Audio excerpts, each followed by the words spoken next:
We practiced that all week. So, again, it's good to take a few minutes and talk about the partnerships we have with our MUDs, what y'all are doing, what we're doing. There's a lot of things, there's a lot more we can do. I'm going to give probably a lot more detail than you would want related to some of the projects that we're working on. But just know that Harris County is investing billions each over the last several years, and will continue to. In the coming 3 years, we'll probably spend in excess of $3 billion just doing flood control, flood mitigation projects in the county. People wondered specifically, and I'll talk about that separately, Harris County Flood Control District passed a bond in 2018. We went through a process of evaluation of projects that we could do, got a lot of public input, and over the last several years, we went out and found another $2.7 billion.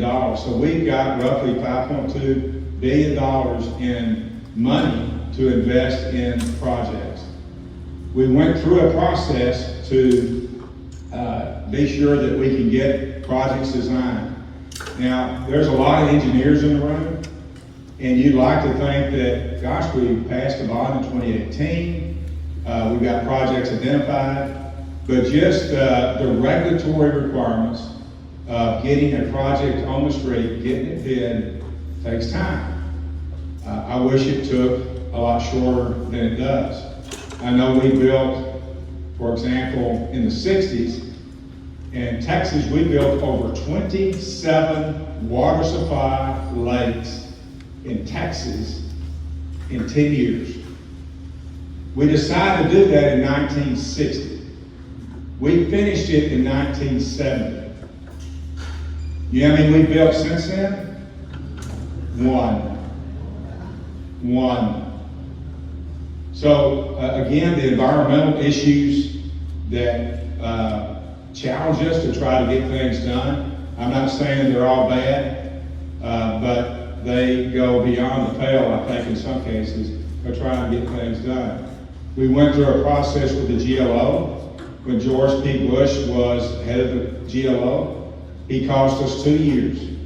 I can give you the long sad story back there after the meeting if you like, but he cost us 2 years. Commissioner Dawn Buckingham, the current GLO commissioner, she's awesome. She reminds me of Annie Oakley. She goes out there and she can get things done. She is a great partner. You talk about partnerships, she does that. Now we've got some deadlines we've got to meet here shortly. And Alan Black is back there. He can tell you more about deadlines than anybody I know. But when you look at what we've got to do over the next period of time, some of those are going to be pretty challenging. We've appointed a new director of flood control, Marcus Stuckey. Y'all probably never heard of Marcus Stuckey. Most great engineers you'll never hear of. They just are out there doing work, delivering on projects. I'm very optimistic that Marcus will take these, he will deliver what we need to. We are working closely with the GLO. Hopefully we can get through a lot of those details. I know here tonight, Representative Charles Cunningham back there, State Representative, a great partner with Precinct 3. Charles went out and established a dredging district on Lake Houston, and that's kind of the center of universal water in this part of the world. And it's important that we take care of that. I met with a group earlier this week that are designing a improvement on the dam of Lake Houston. Probably one of the most important water structures, water resource lakes in the state. That dam is almost as old as I am. And if you don't take care of a lot of that, you're going to end up losing it. Just so you know, just to make everybody concerned when they see the storm, You know, we almost lost Lake Livingston 2 years ago. 30 inches of rain fell in Huntsville. More water went over the spillway in Lake Livingston in that storm event than in Harvey. And as they began to roll over that spillway and create began to erode under a portion of it, they were able to react. Sent the Trinity River Authority, that's a great group of folks. They were on top of it. They went into emergency mode. They took care of it, and it's fine now. But all of our infrastructure needs to be taken care of. A lot of those investments, I think they come through many of y'all and many of what y'all do here within the MUDs. I see Judge Marissa Corduba back there, Judge. Did you put anybody in jail today? I tried not to. Okay, well, you just a JP, but sometimes you do that. And then I see Elizabeth Stetchman, Paul Betancourt, Senator Betancourt. Elizabeth, raise your hand. There you are. So again, thank y'all for being a part of this as well. So we're going through our budget. Y'all always like a good budget update, particularly when the county gets involved. I gave this when we had our budget town hall last week, but I think it's important to start this meeting with an understanding of how much money we're currently projected to spend. In 2019, Harris County budget was roughly $1.9 billion. This year's projected budget will be $3 billion. That's a $1 billion increase in spending in less than 10 years. So when people say, well, we've got problems with our revenue, we need more dollars, no, we really have a spending problem in Harris County. We've got, of that $3 billion budget that's out there, $550 million is non-statutory stuff. Let me say that in an East Texas way. That's a choice. We don't have to do it. We're choosing to spend $550 million of the $3 billion on things we don't have to do. We've got a court system that's overwhelmed. We have more cases pending in this county than any other county in the state. When you look at our jail, we've got 10,000 folks there. We're outsourcing to 2 or 3 other locations in another state. That's costing us $50 million a year just to outsource. We need to get them back into Harris County, and as soon as we get through with a few renovations, we'll be there. But those are some of the, I think, lowlights, if you will, of what we're doing and what the plan is. So we're going through the budget process now. There'll be several meetings to come. Y'all are welcome to come to any of them. Alert my office so I can tell you how long we'll be there. And sometimes if you come to Commissioner's Court, as Jerry will tell you, you can be there for longer than you would thought. But it's important, I think, that we keep our communications with the MUDs. Most, I think, entities in Harris County, they don't think about what you folks do on a daily basis. And just from a government standpoint, taking care of the details. So let me give you some of the partnerships that we've used this year. We're always looking for more opportunities. I'm open for business. Anybody wants to partner with Precinct 3 on a project and you got an idea, that's fine. My middle name is 50-50. So you bring money and I bring money. And somebody said on the front row, maybe 60-40. But it is that kind of deal. T. Wayne, I don't know what your deal is. Was that 50-50? 60-40. Okay, 60-40. So you can call me 60-40 if you want to. But it's a great way to get some things done. And honestly, folks, all you gotta do is ask. There is not anything that we wouldn't consider. And let me give you some examples of what we have done. Construction started this summer to create a direct connection between US 290 frontage roads and Skinner Road. It will eliminate delays in north and south mobility under 290. That's a underpass under the railroad. It's easier to land a person on the moon than to get an agreement with the railroad.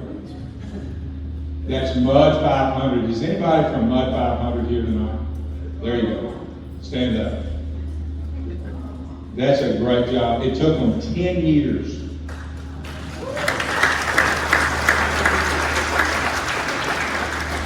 We're going for 8, right? Okay. So that's an $80 million project, started with the MUD. Went out and got some HGAC dollars, got some TxDOT dollars, got some Harris County Toll Road dollars, got some Harris County dollars. All of those are on the table. Went through, we got our permits through the railroad, and it was a long journey, but you gotta start somewhere, and particularly if you wanna do something that matters. And the other cool thing about that particular project, at Skinner Road under 290 right there, I always like to know where the center of town is. You know, you go to a small town, I know where Old Town Tomball is. I know where Old Town Spring is. I can find Humble. But I've been looking for Cypress for a long time. I just can't find it. Well, they tell me right about where that goes under is pretty close. Anyway, we may call it downtown Cypress anyway, right there at Skinner Road, Greenhouse, as that's proceeding. So hopefully we can get that done soon. The partnership to complete a missing roadway connection between some new developments and existing roadway there at northwest Harris County MUD, Rocky Road. Again, these are places you don't ever hear about. People don't talk a lot about them. And one I'm particularly pleased with, it's not exactly a MUD, but it's Metro. It's not that easy to partner with Metro. So we called Metro and said we'd like to resurface Memorial Drive from Chimney Rock around to San Philippi. How many of y'all have seen the road completed between Chimney Rock and San Philippi? That's a little bit out of most people's area, but it's a great looking road. And I say that simply because all we did was mill up the old asphalt, repair the base, and relay it. It didn't take that long. It cost $2 billion. But the people that live in that neighborhood, you would have thought we had discovered a new way to do roads. The sad thing is we're not taking care of our roads like we should. The deferred maintenance in the city of Houston, the deferred maintenance in Harris County is woefully behind the 8 ball. And that's a good example. To be honest with you, we have 6,800 miles of road in the county in Precinct 3. We used to do a lot of 2-lane to 4-lane. Those typically are in the $20 million range. To mill and overlay, roughly $2 million. We're probably going to be doing a lot more mill and overlay, if you will. That's not necessarily a bad thing, particularly if you're taking care of the intersections and the signals. I hope part of what I'm doing tonight is giving y'all some thoughts and ideas of what you could do, and consider what projects we could put on the table and try to go complete. I don't see Tom Petrick here tonight with the Cypress Forest PUD. There's Tom standing up. Tom Petrick and the Cypress Forest PUD, they decided they want to go ahead and do a golf course, reopen Ravenite. And we got to talking, and he needed to play golf and I needed some detention. So that was a marriage made in heaven. He went out and he had a bond issue, folks, on that. Now, I kind of told Tom, I said, well, I'm not sure. Golf courses, they're kind of like football stadiums. You know, you do a bond issue, I'm not sure. Well, they did their homework. They had kind of committees formed, they worked the neighborhood. They're proceeding to that with the project. The bond issue passed. Design is moving forward. And to their credit, the first thing that'll happen is 300 acre feet of detention will be built before anybody plays around the golf. I think that's worthy of recognition. Appreciate what you and y'all do in making it happen. Barwood and Tower Oaks, Meadow, Freshwater Supply District 61 and the Texas General Land Office. Those are folks that we did a partnership with. Wortham Detention Pond with Mud 222 is Mud 222 here. Good partnership there, provide regional detention. You see, when a Mud decides, you know what, we're kind of in this all together. We're going to do a regional detention. It doesn't just help that Mud, it helps the region. So that's someone, folks, stepping up and saying, we're going to try to make a difference. That kind of reminds me of my grandparents and my parents. They told me, let's leave this place a little better than we found it. And so much of what goes on in America today is, I want. Well, can we think of our grandchildren and our great-grandchildren sometimes in doing some of these projects? And I think Precinct 3, we're ready and able to do some level of effort in partnering with you. But look out there and see what, and there's no project too small. Ask Team White. There's no project too small that we wouldn't consider. Sidewalk partnerships.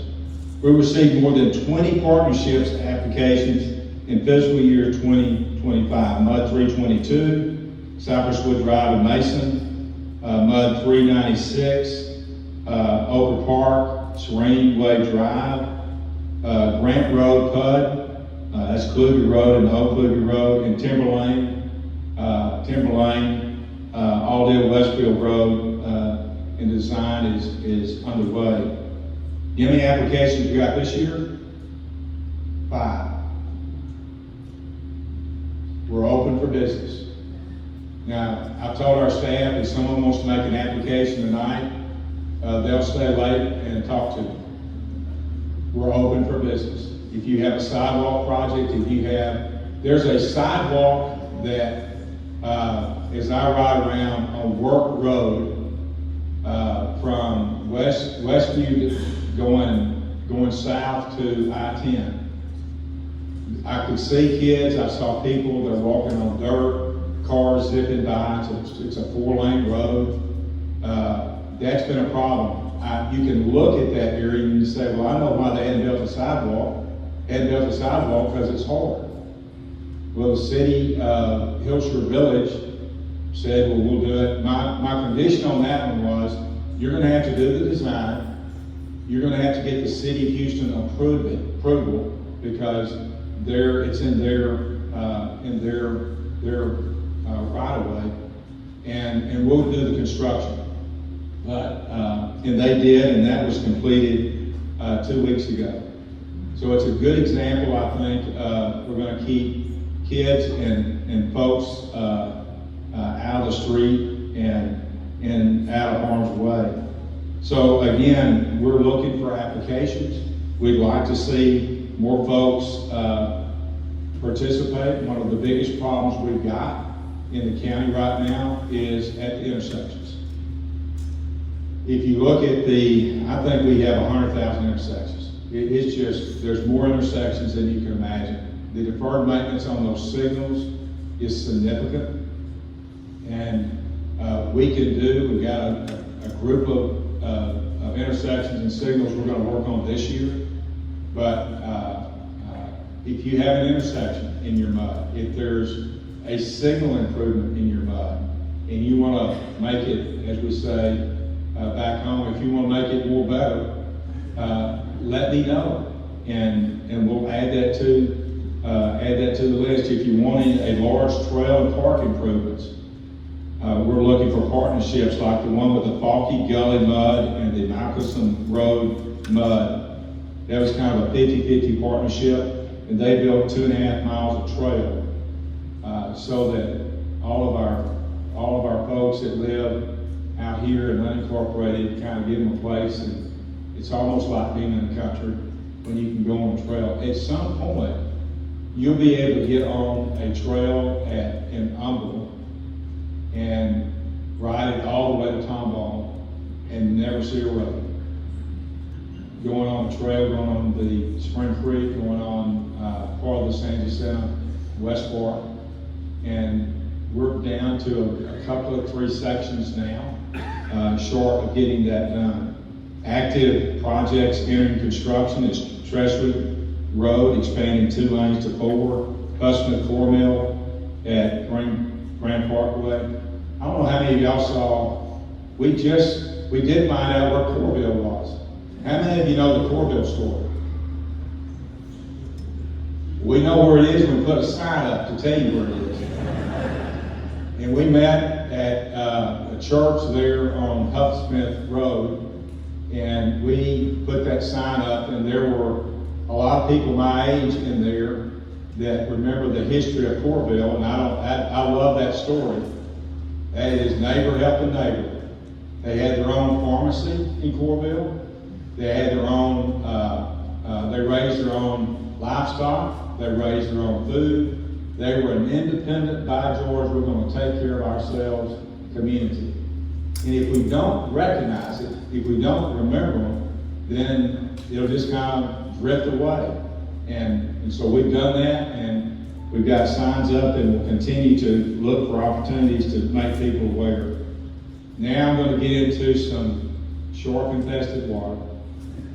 I hope I don't get in trouble, but I'm to the point with what's going on in Harris County. I'm ready.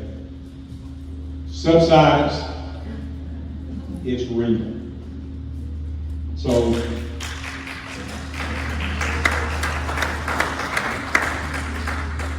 I went through several, we're going to start creating signs and presentations in our park. If you go to Kickerillo Park, there'll be a kind of a project where we put up a sign and we describe what subsidence is. And I want y'all to know where the elevation of the land used to be at Kickerillo Park.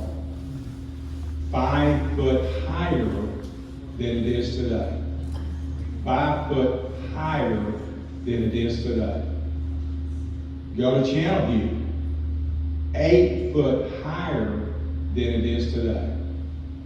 Go to Spring Branch, 7 feet higher than it is today. Now, we're going to try to connect the dots here. Do you think if you're lower by 7 feet, you got a better chance of flooding? I think so.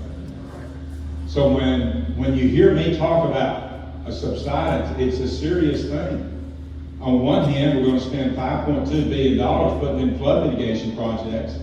And on the other hand, we're going to continue to pump groundwater out of the ground and create subsidence. It's real.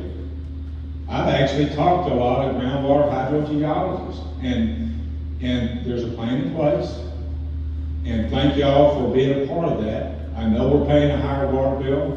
We in the Spring Branch area, where my home is, we've been paying those high bills for going on 20 years.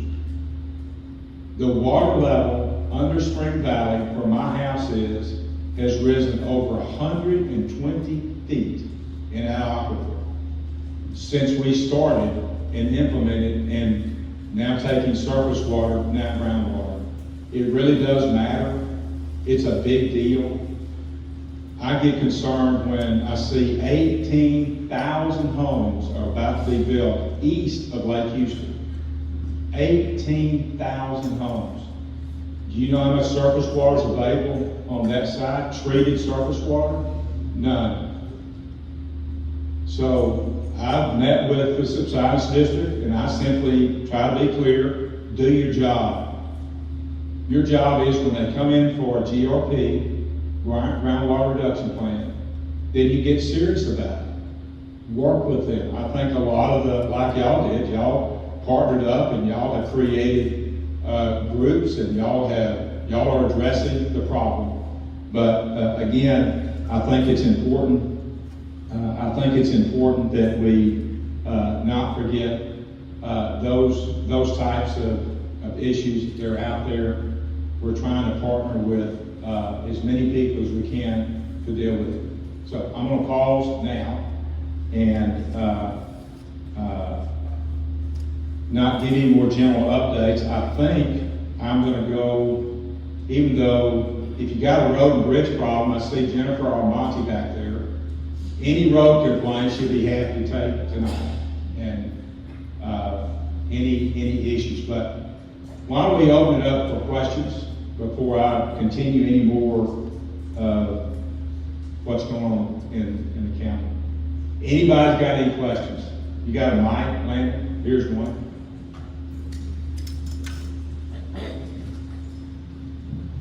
Thank you, Commissioner Ramsey. I appreciate you taking the time tonight to be with us. I just have a quick question. I know you referenced our brothers and sisters over in Town Lake with Green Project 100 Skinner connecting that area, and that will help some in that area. But I'm over in the Bridgeland area, and we're suffering. I mean, everything that we've done over there has been out of our pocket. It feels like we're alone. You know, Mason Road sits where we can't cross anything because we've got the Richfield ranch that's there that's blocking it. It won't work with Howard Hughes or the Dunn Point group. You know, we have no real way to get out of that area. And I mean, you're talking about 19,000 homes in the Bridgeland area that are being built. We're suffering over there. It's like you either take the toll road to get out, or you take a chance on Pryor Road, get stuck by a train. I mean, or you go all the way down to Telke and Parker Cypress. It feels like we're alone. You know, we've reached out to try to get answers on Mason Road. When is that going to get moving? I mean, we know the Toro District's coming over that way. You know, we got concerns about, you know, law enforcement with that. You know, how's that going to be handled with that district? We just have a lot of questions that we're trying to get partnerships with, and I'm glad to hear about, you know, you guys are talking about helping with trails, and we're actually looking about expanding House and Hall Road to North Bridgeland Parkway, and we're looking to see if we can get you guys to help us with that. We're willing to fund some of it, but we need some help from the county because we feel like we don't get any money. Let's add that to the list, one. On Mason Road, we are talking to Dunn Point. We are talking to that adjacent. I think that's moving. I don't have a date yet on when that bridge is going to be constructed, but that's an important connection that needs to be made down through Bridgeland. Dunn Point's prepared to do what they need to do to make the connection. The bridge, obviously going down through the development next door, that's on the radar screen. It's gone from I hadn't heard anything to there's a lot of conversation going on between Dunn Point and that neighborhood. I'm optimistic that that's going to move fairly quickly. Eric Heffin has been in the middle of that. That's a key part of what needs to happen with the Toro District. When that happens, there's Jackrabbit Road. There's a bridge and more improvements in that area as well. So again, those are going to afford us an opportunity to have some cash, some dollars brought to the table so that we can do a lot of these mobility projects on the front end. But Mason Road is at the top of our list.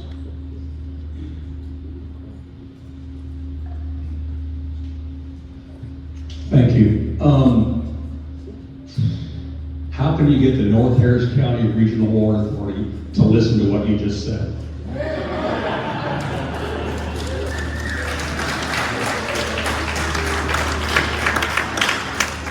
You know, it's interesting.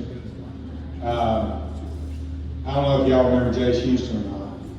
Jace used to be head of the San Jacinto River Authority, outstanding leader. And he called me one day and said, Ramsey, can you come up and tell your story?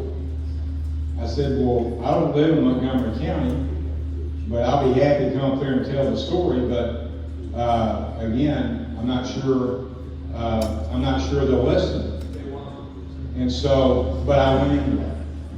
We are 4 years from this incentive fee, and it's going to quadruple the water service. And yeah, so my point I made that night at the Lone Star District was, as I referenced earlier, 27 reservoirs were built in the 60s so that we would have water to drink. Lake Conroe was one of those lakes.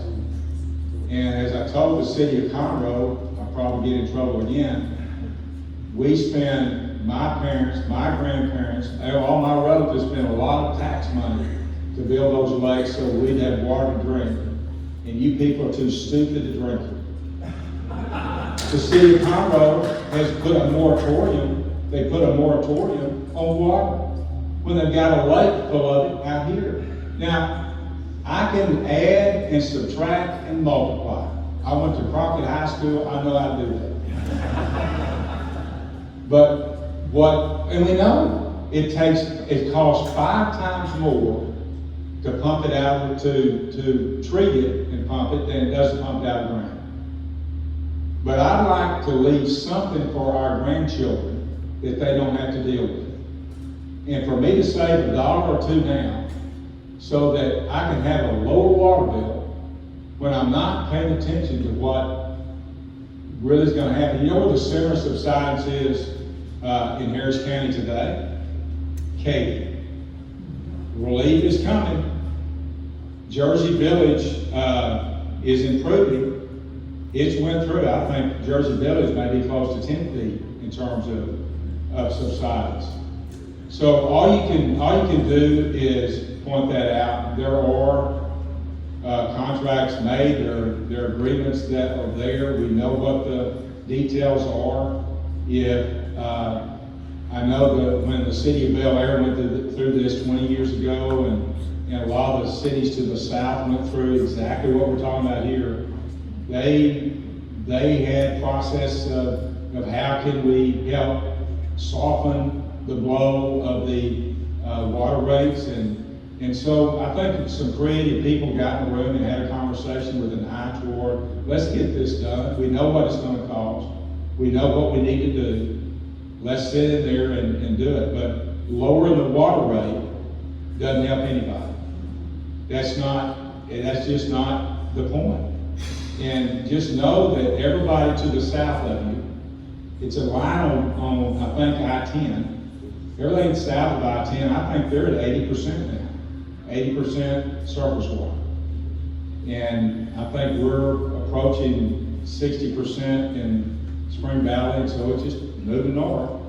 But I'm just as concerned about my friends and neighbors on the north side in Montgomery County, because they're developing aggressively, and that water's coming out of the ground. The Woodlands has done a really good job tying in and making that happen.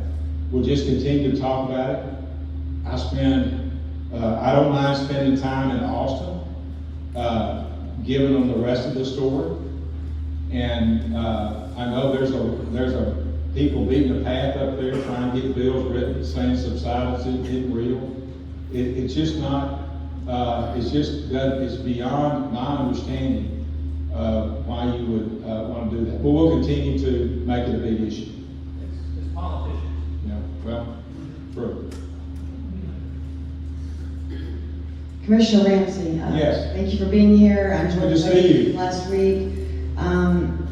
In response to this mud director, I am on the North Harris County Regional Water Authority Board, and we I was elected 4 years ago in 2022 with 2 other gentlemen, and we were 5 years behind before we got on the board. We were already 5 years behind schedule, okay? I just want to make that clear. So one of the biggest challenges we face at the North Harris County Regional Water Authority is that easement acquisition can take 2 years or longer now, as you probably know, delaying important water infrastructure projects. I realize those delays involve many entities, not just in Harris County.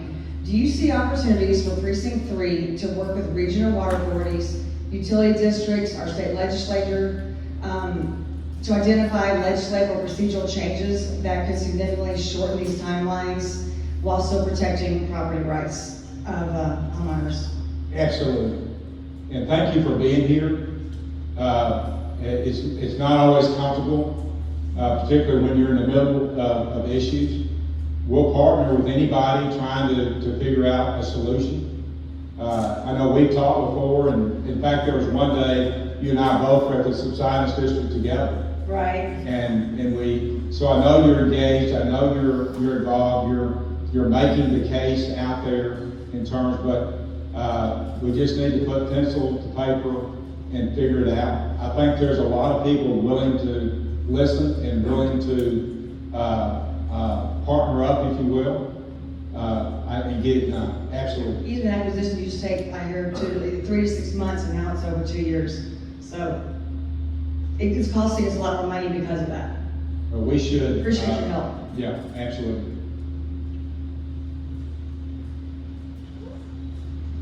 Hey, thanks, Commissioner. Gonna change subjects just a little bit real quick. We're having an issue with Centerpoint.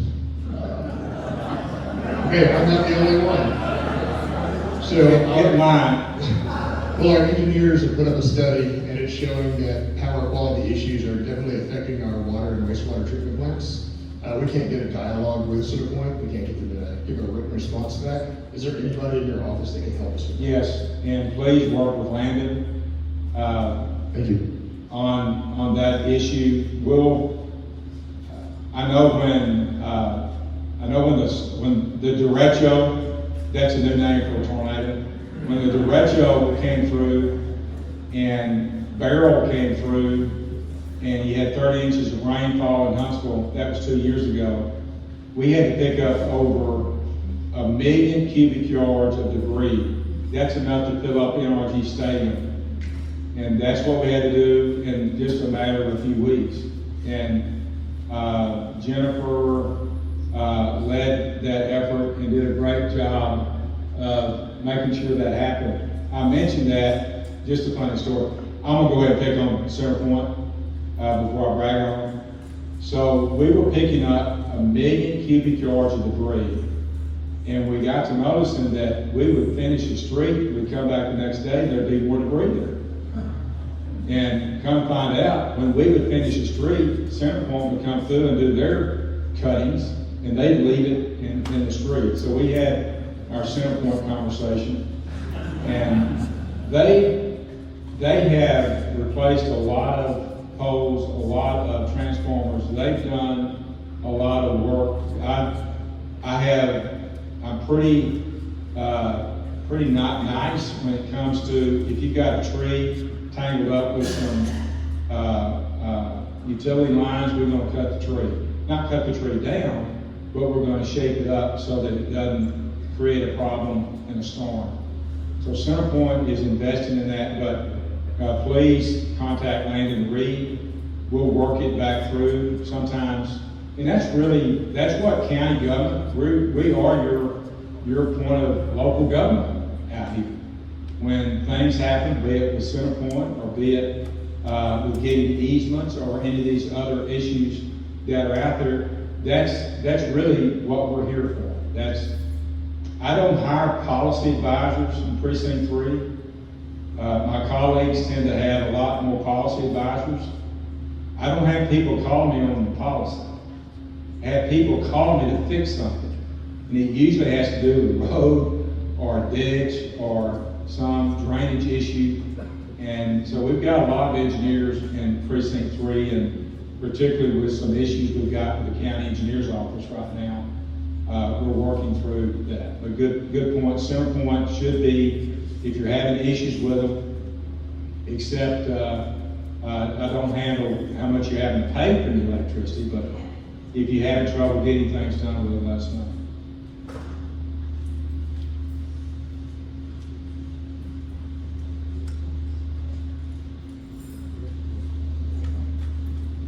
Thank you for being here. Peggy Winters with Harris County Med 24, just up Student Airline. Wanted to get an update from you as to the widening that I have read about of Student Airline between Louetta and Spring Cypress. Is that still on the table? I need to, it's not this year.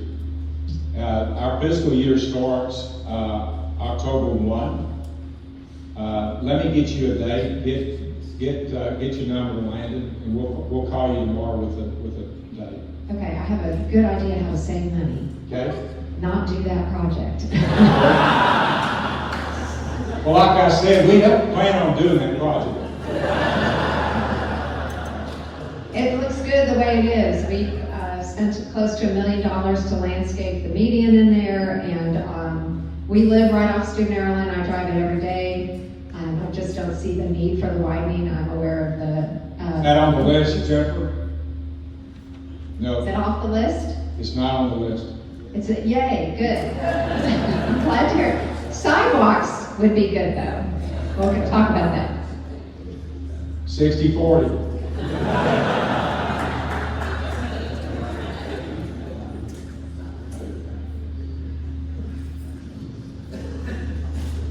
Hi, good evening.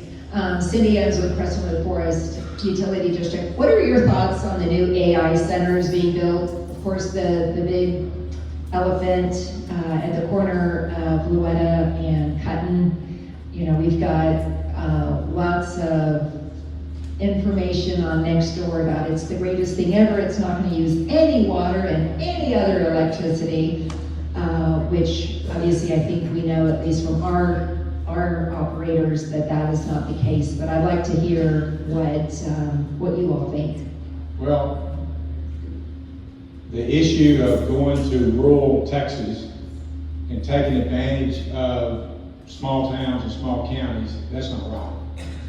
And you go in there, you can bully folks, you can bring a little money to the table and start taking water that they're going to need for drinking and doing these sorts of things. There's probably a way to do it. I was curious. I think I know what data centers are, but I wasn't real sure. I've heard many, so I asked AI. What's a data center? It was the worst word salad I'd ever seen. It went from storing things in the cloud to processing data to and I don't know why we wake up all of a sudden we need a bunch of data centers. We probably may very well do. I don't think they've made the case for it. I think anything that has a legitimate public improvement will fine, get on the table. When the governor expresses concern that he has, and he's got kind of an 80,000 foot look at this, looks like he's at least putting things on pause. They need to provide a lot more information, particularly in places like Harris County, where we're already fighting it when it comes to water. We're already fighting it when it comes to energy and utilities. You know, we are fortunate to live in Harris County from a water standpoint. I think the city of Houston did a great job of securing water rights below these many years ago, and we wouldn't have water. We'd be in the same boat as Corpus Christi, San Antonio, some of these other people. I'm not for sending water to the west if Charles is still here. That's really, we're going to need every drop of water that comes down. 99% of the water we drink in Harris County comes out of the Trinity River today. So we've got to take care of that, and it's a precious resource. that's why Eli Lilly's coming here and building a $6.8 billion facility, is that we have those resources. Hi, Samantha Heaton, Louetta Road Utility District. I have a question about our roads in our neighborhood. We have had a lot of people who have complained about having standing water in front of their houses, and we put in requests through Precinct 3 about the standing water and the mosquitoes and having the roads fixed. We've had some fixed, but I still have a lot of people reaching out to me, asking me, how do we expedite this? How do we fix these roads so there isn't standing water in front of their houses? Well, Jennifer Almonte standing by the door back there, you can have a one-on-one conversation with her. She's very familiar with your neighborhood. So rather than me sit up here and try to give some overview, talk to Jennifer back there. She's got 16 crews, 6,800 miles of road. They get up at 6 o'clock every morning, hit the road, and they do a great job. We just need more of us. Howdy. Howdy. Mark Simon from Faulty Gully Mud. I just wanted to compliment your team. I was at a construction meeting this morning, and I've been to pretty much all of them since the Faulty Gully Hike and Bike Trail started. They're just very receptive, they're very cooperative, and they get stuff done. Thank you. Good, thank you. We have the other big issue in Harris County is with our contractors. In just 1 year, we established a minimum wage for contractors that they must pay. I'm for paying people what they should be paid. But a county minimum wage, which is the city doesn't have a minimum wage, other counties don't have a minimum wage, but we establish a minimum wage, and then we say we want we're going to establish a safety commission in terms of job site safety, and I'm an advocate of that. Any project I ever designed that I would go on site when I was under construction, it should be done safely. But these issues are all being advocated at one time. Then in the last 6 months, there's been a move to unionize the 20,000 employees of Harris County. Now, that would exclude the law enforcement, but it would include others. Now, we're a right-to-work state. We don't have anything. I appreciate what the unions do, certainly down in the port, and the good job that they do, and got many friends that we work with, but then there's others that maybe just want to try to get people involved in something where a lot of money is being exchanged hands for a very little benefit. I'm a big cost benefit kind of a guy. Tell me the benefit that a union's going to bring to the employees that they don't already have. The 20,000 employees in Harris County, I think for all my engineering career, I've heard one thing: the benefits at the county are great. And the benefits are good at the county. Those people that retire from the county do very well. So we've been very focused on taking care of that. But my concern is because of all of these well-meaning efforts, construction costs in Harris County will go up 30% if you want to do work with the county. What that means is they'll probably would rather work for the MUDs than they would the county. So it may be at some point, I want to partner with you with the condition that y'all handle construction, because they've made it almost impossible for contractors to work with the county. It's a big deal. It's a problem. I try to bring that up. I've spoken to our state legislature. I think a lot of what they're advocating is not legal. Now, I do not have a law degree. I just watched, having worked for 50 cities and 20 counties and every state agency that you can name, I know what you can do and what you can't do, and I think they're doing a lot of stuff they're not supposed to do. So we'll continue to advocate for that. I'm working with the Houston Contract Association, getting their input. Those are great folks. Any of you that that work with the contractors. And I know I designed a project down in Lumberton, Texas.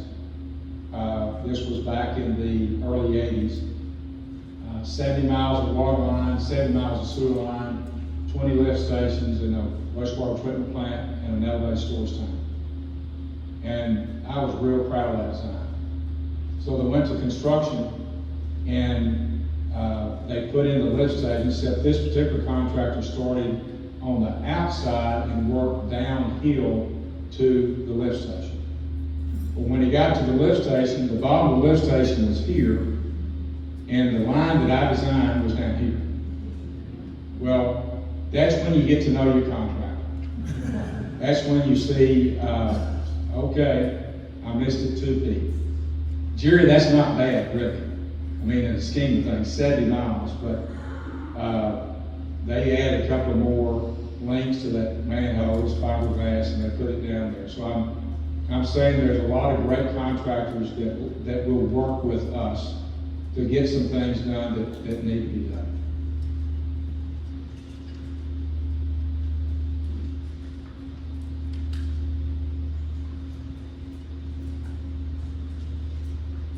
Thank you. And David Guerrero from the Climate Mud. It's interesting because when we have our open meetings like this, you know, the two things constantly are coming up. I've heard a little bit about the regional cost of water. And the second one is how much we're being charged for deputies and sheriffs. And people are asking, all you do is want more. All you do is raise our taxes. What are we doing to control cost and lower cost? Because all I hear is going up and up. Just like the thing with the water. It's going up because of subsidence. And I don't hear any solution other than we gotta raise the price to stop the use of water. And I look at that map and I think, is that indicative of how you guys think? I mean, look at that. You wanna know the history of that map? No. I'm fixing to tell you. I'm fixing to tell you. I think it's important, particularly before you go vote in November. If you don't want to know the history of that map, then you're not going to be fully informed when you vote. The reason we have inefficiency in government is best illustrated by that map, right? The precincts used to be organized kind of precinct 3 was on the west, precinct 2 was on the east, precinct 4 was on the north, and precinct 1 was mainly city of Houston but south. And it almost made sense. But low in 2020, when they had the census and they counted votes, they draw the lines every 10 years. So they redrew those lines. That map was provided to Commissioner's Court one day before it was adopted. So there wasn't any vetting with the neighborhoods. There wasn't any conversation. There wasn't any transparency. And they adopted that map. Of course, they put me in the most complicated one, the blue one.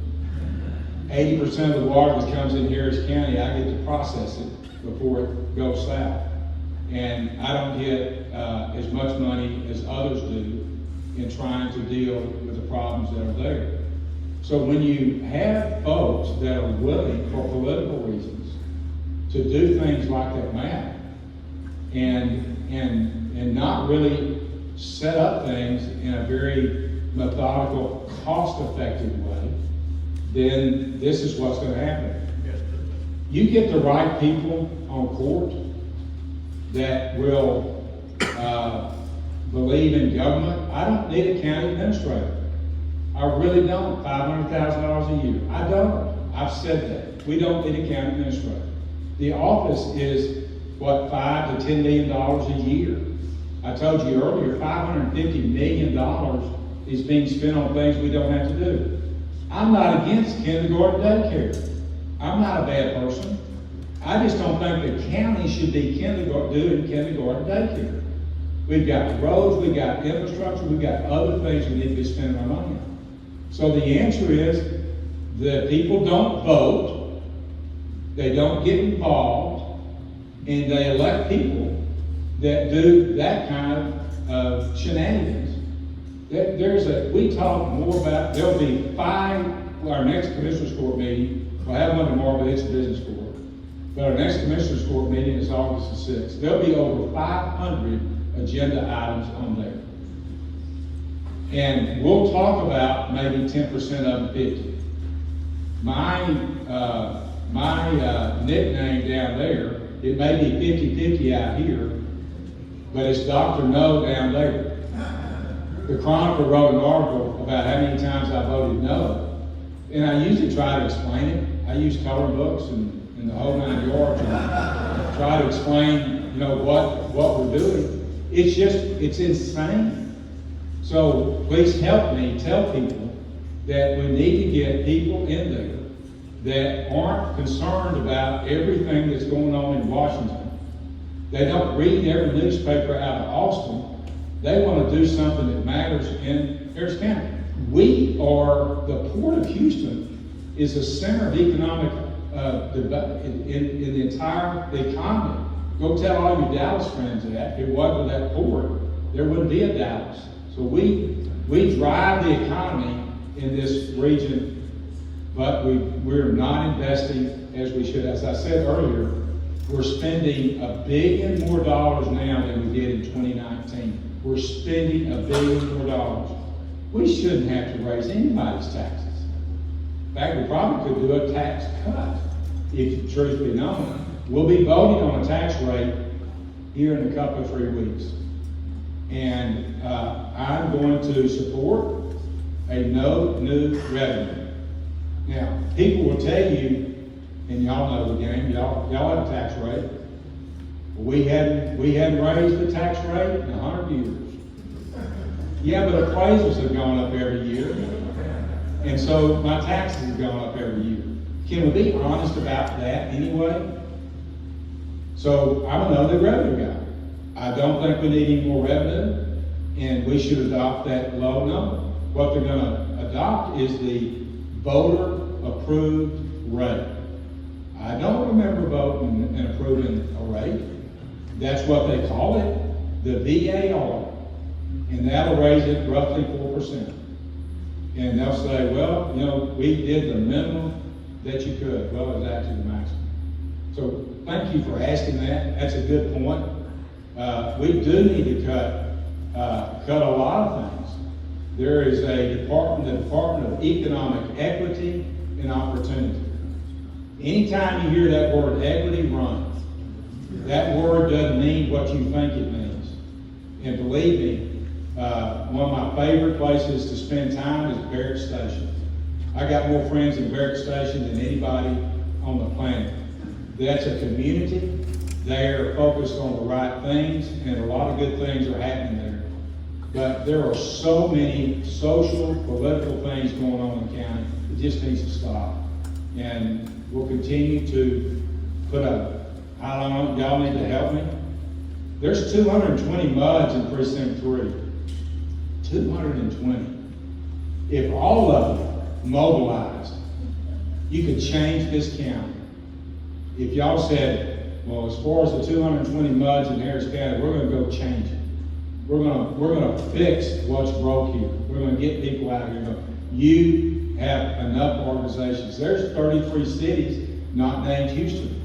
33 cities not named Houston. So if we got the 33 cities not named Houston involved, we could probably make a big difference.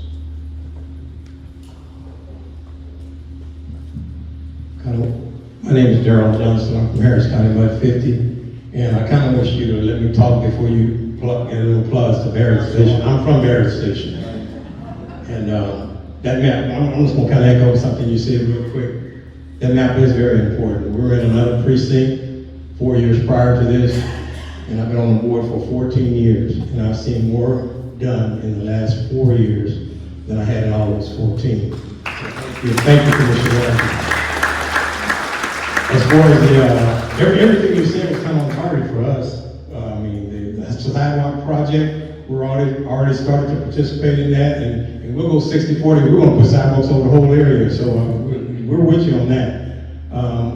Our main concern right now that I spoke of, because we're getting ready to build a surface water treatment plant. The thing you said about the subsidence district, and we've got letters from Commissioner Ramsey to backing us on and helping us with the surface water treatment plant. And so we've got a lot of different things going on. But the one thing I think that I just kind of rose to speak on today was when I listened to the guy talk about Mason Road. Between the hours of 7 to 9 o'clock in the morning and 3:30 to 6 o'clock in the evening, God help if you have a heart attack in Barrett Station. You cannot get out.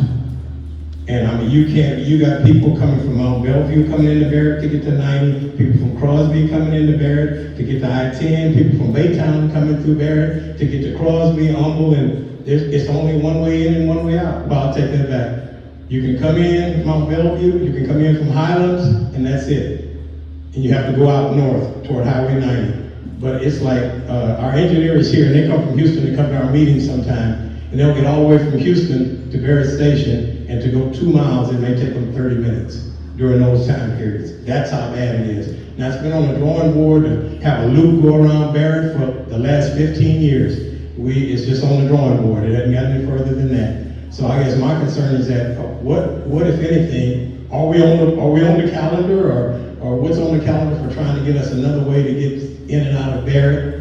And right now, the only way you can get in and out is through Life Flight, and they landed in our church's parking lot. So we're just kind of concerned if we can do something about that. Now, we've got other things. We're trying to get a pipeline under Highway 90 to get water to the north side of our property. So it's a lot of things going on. But what I will say about Commissioner Ramsey's office is they're very attentive. They listen to us, and we're trying to work out some solutions. So I want to thank you for that. This was my first time coming to one of your town halls, but thank you for that. And I wish I'd have gotten to talk before you start talking about everything. So it looked like I've been paid. Thank you. So, to answer your question, a lot of that's built around TxDOT. Now, that's real easy for me to say that if I get TxDOT off the dime, we can get something done. There's probably more we can do than what's being done, and we need to look at that. When I look at 225 that services the Port of Houston, probably the most important road in the county, and the state of Texas tells us they're going to get to it in 2032. Are you kidding me? We'll have more containers coming into the port than we've ever had. But the thing I want to point out about Barrett is they started paying for surface water rights many years ago. They've been paying for a long time. I call them people of faith. They had a little vision, and it's there. There are now 18,000 homes going to be built east of Lake Houston. I think Mud 50 is going to be a big part of what we need to do to get a surface plant out there. So again, appreciate what y'all do. We'll look at that. We'll look at that, how we can get at least some immediate relief, short-term relief around that area. It is bad. It really is. Diane Flynn with Postwood Mud, and you guys were recently in our district doing road work on an intersection, and we really appreciate it. My question is, on one side of the intersection, you put in a handicap ramp, but on the other side, you just put in the regular curb. And so somebody that needs that handicap ramp can exit one, but can't get back onto the sidewalk. We'll get that. No, we call that a mistake. That's what I considered it too, but who do I need to contact? No, Landon will you. Jennifer's back there. Good old Jennifer.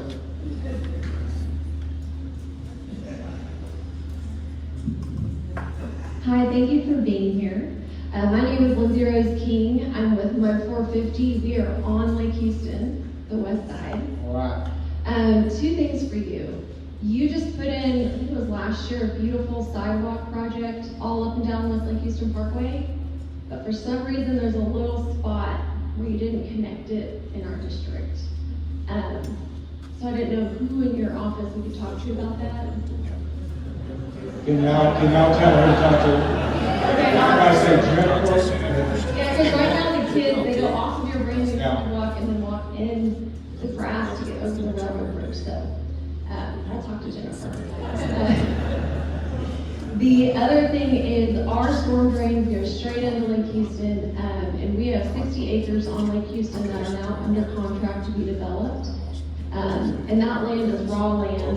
There's at least 2 or 3 eagle nests on it. There's at least 2, it's the old Curtis Cove property, if you knew the Curtis family, I'm not sure, but, that was their land, and there's 2, ponds in there, it's like marshlands, so I didn't know if there's someone from your office that could come and maybe brief our MUD on what we should be prepared for when it does go under development, because if it's like anything else along West Lake Houston, they're gonna clear cut that. So we may have some. Let me get someone with our engineering group, Land and connect them with our engineering group. We'll get somebody out there to take a look at it. All right, thank you, Commissioner. Okay. Hey Tom, it's Marie Goodar with 1948. So I went to another precinct, town hall for the month, and there was a fellow there by the name of Freddie Guerra. I don't know if you know Freddie, but he's with the toll authority.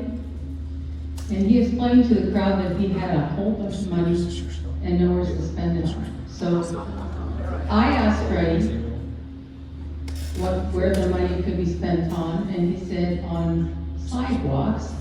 This is probably for Jennifer. It could be spent on sidewalks that connect roads to the tollways.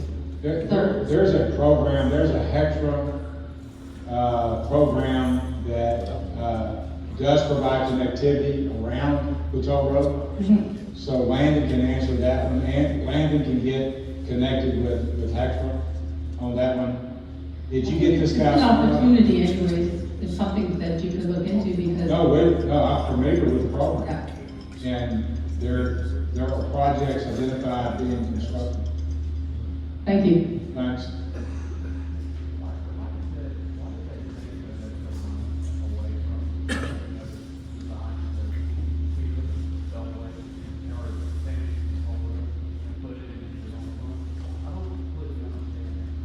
Well, the question had to do with taking money out of HECTRA and the Beltway and general fund. Well, how the toll road's working right now, there's a surplus after we pay all our bills, pay the debt, take care of operation and maintenance, deal with everything there. There's roughly $300 million left over. What is currently being done is that money is being distributed to the 4 precincts. I went to Austin 2 years ago and said it's not right that I'm only getting 18% of that pot when I have 49% of the roads. And they began to write a bill, and suddenly my colleagues on Commissioner's Court got religion, and they said, you know, we agree with you. So I'm now getting 32%, and that is a big part of the revenue that we use to maintain the roads that we have. I like that system. I talked to my conservative friends and neighbors, and they just said, well, why don't we not do that? Why don't we just cut the tolls? And you could do that. But I like my friends in Montgomery County paying to maintain our roads, and Fort Bend County and Liberty County. Because when they do, I think it's appropriate. When they come down here and drive their cars on our road, we ought to get paid to maintain it.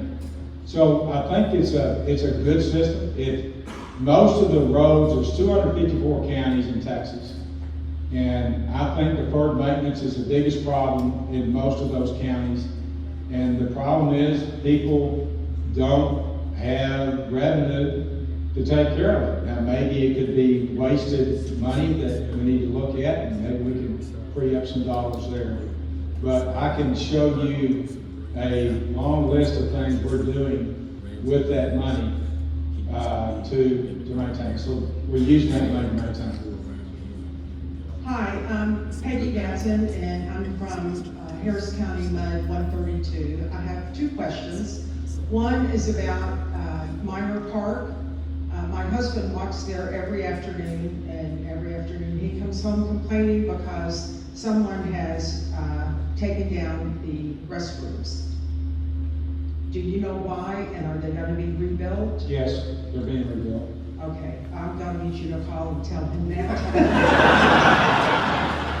Okay. My cell phone number is 713. My second question is, we live directly behind the tax office on Cypress Hill Drive. And much to our dismay, all of the woods have been cut there in preparation to put the detention pond. Is there any thought being given to perhaps putting a walkway or something around that pond? Most of our neighborhoods are completely built out and they're older, so there's no land for us to like build a park or a pretty walkway or trail or anything, but that detention pond would be a pretty good area to build a walkway around. We've got a few of those. We've got 74 parks in the precinct. Some of them are exactly the way you just described that. Would love to partner with you. Okay, on I'm gonna think that was 70-30. Does that work? Would that work for you? Well, can we just not announce it? Yeah, you got a deal. And who and I, how do we get started, or who do we talk to? Landon. Landon? Are you Landon? Hi.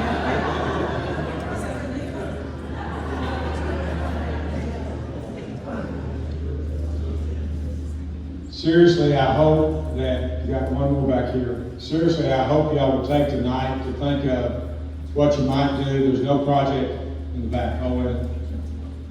What? Okay.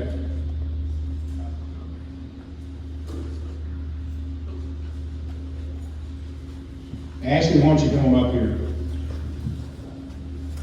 Good evening, Anthony Turner, Harris County Mud 504. This is actually not a mud question, it's a big fan of the Atascocita question.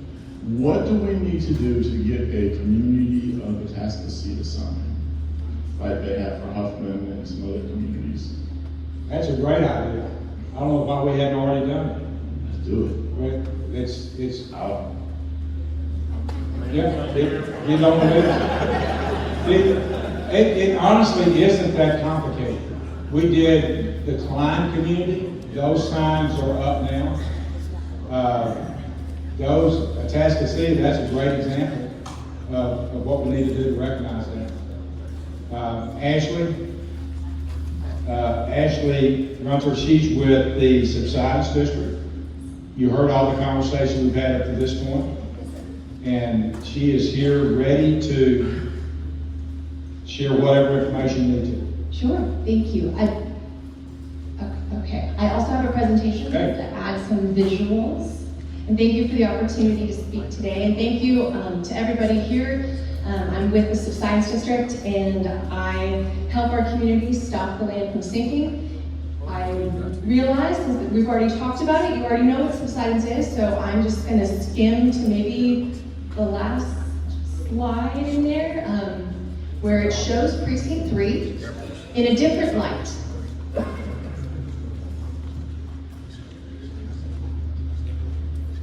Yeah, no worries.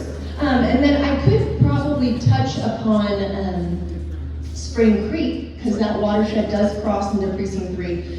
The district completed a study that would look at projected, so this is future subsidence at 2070, and what impact that has on flood risk and the associated cost of damages from that flooding to structures, to roadways, evacuation routes. We found that a 100-year flood event, just one of those happening once in 50 years, can cause $560 million in damages, flood over 3,700 new structures, majority are residential. We also did a 10-year study as well. So I just wanted to give you that information. It's on our website, hgsubsidence.org. This is just since you're here, I'll just stop real quick on that Spring Creek one.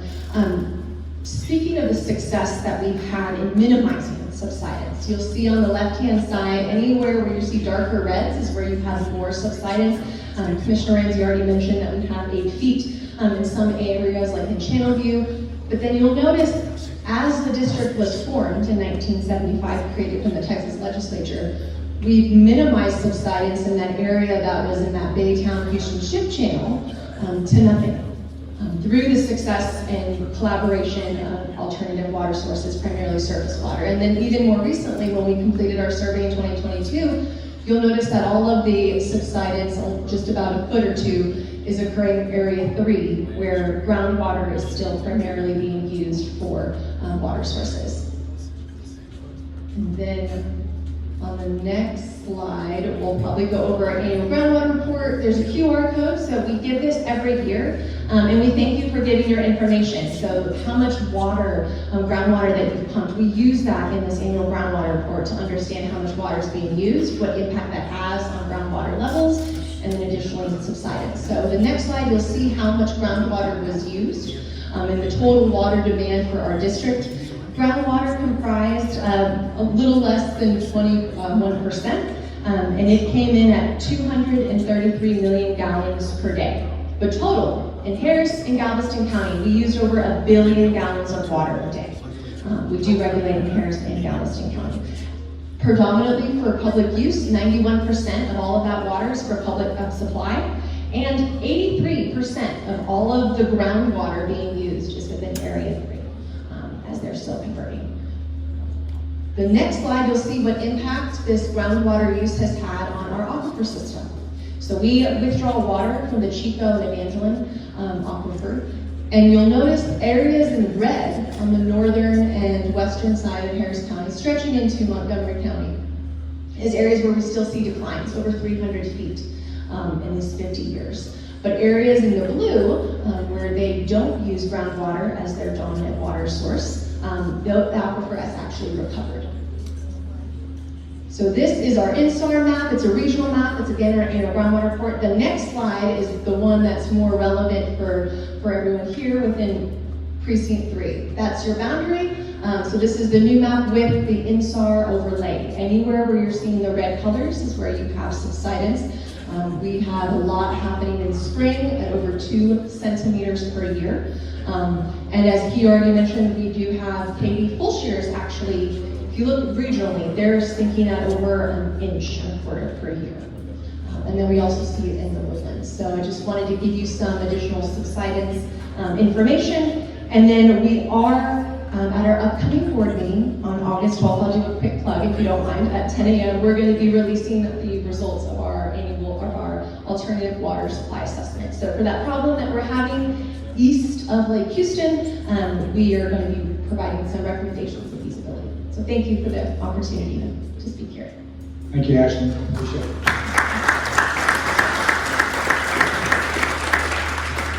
So now you know everything. You can apply for continuing education after the session tonight. But again, good. Appreciate y'all venturing out, coming out. That's not an easy thing to do, particularly with traffic, particularly coming out of some of our communities. Again, thank you for what you do. We look forward to working with you, and y'all keep up the good work. Thank you.